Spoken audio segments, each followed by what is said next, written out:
Hi everybody, it's me Arlene, Delicious Delights. Today I'll be reviewing what I think is a very underrated scent from Hermes.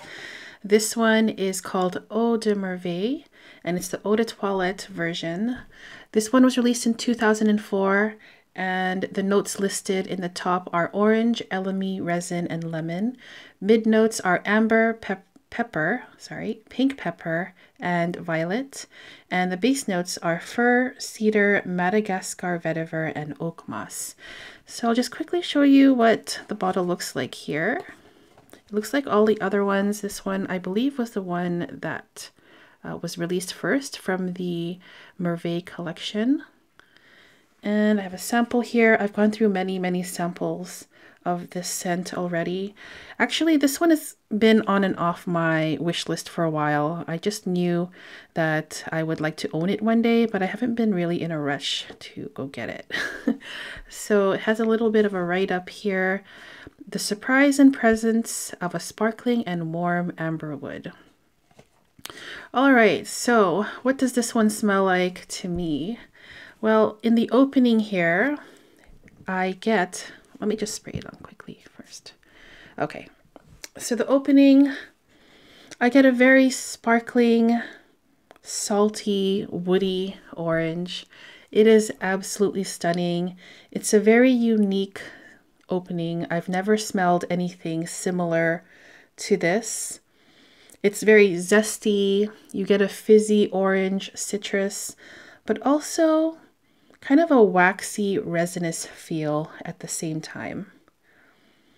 Shortly after the opening, it starts to change immediately into a green and somewhat earthy scent.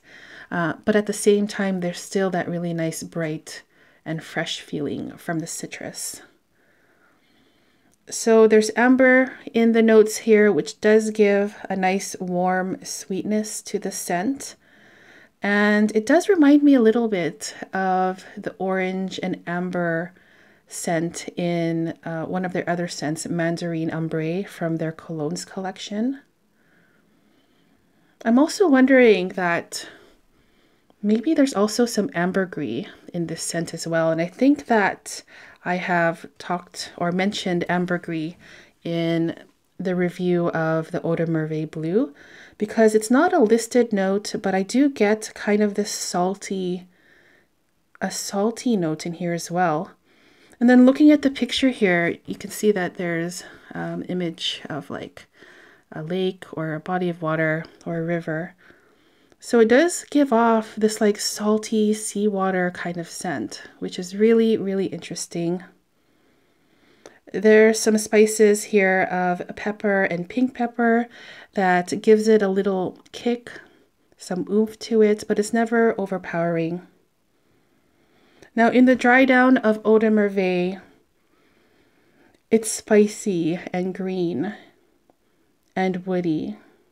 So it does change a lot from that really nice zesty, fizzy orange citrus in the opening, and it kind of does a 180 into like more heavy, spicy, green, woody, earthy sweetness, which I think is super interesting and intoxicating, because there is that really nice contrast or kind of a contradiction where you have this light and fresh opening, and then as it dries down, it turns into more of a dark, woody scent.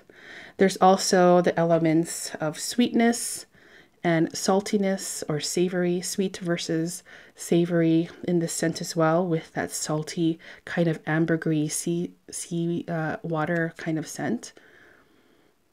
And then I also get this cold feeling from the scent, maybe just like dipping into the lake or jumping into a lake swimming, but the amber in here also makes it feel warm at the same time. So I get a cold and kind of warm feeling. So yeah, it's very cool, I think, that you have all of these things going on, but all together it just smells like a very intoxicating, unique scent that kind of takes you on a journey as it dries down.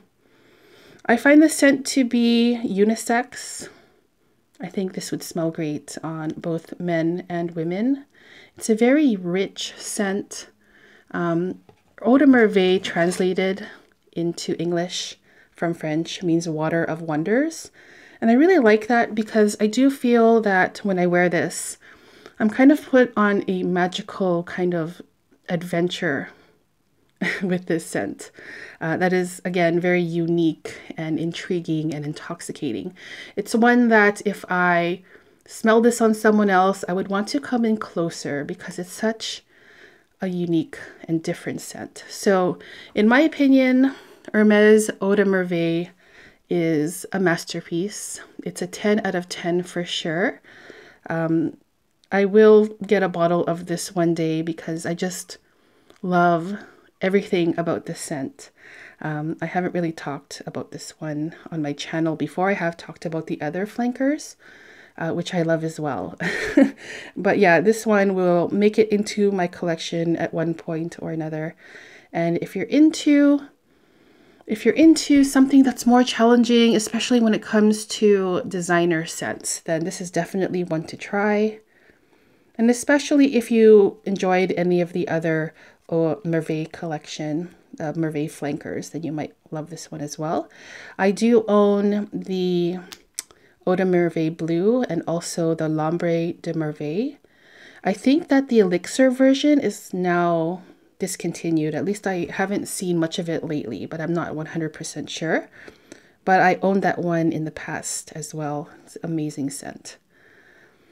Okay, so that's basically what I think of Eau de Merveille by the House of Hermes. If you've tried it, I would love to hear your opinion on it. And also, maybe you could let me know your favorite version from this Merveille collection. Thanks so much for tuning in today, and I'll see you guys soon in the next video. Take care, guys. Bye-bye.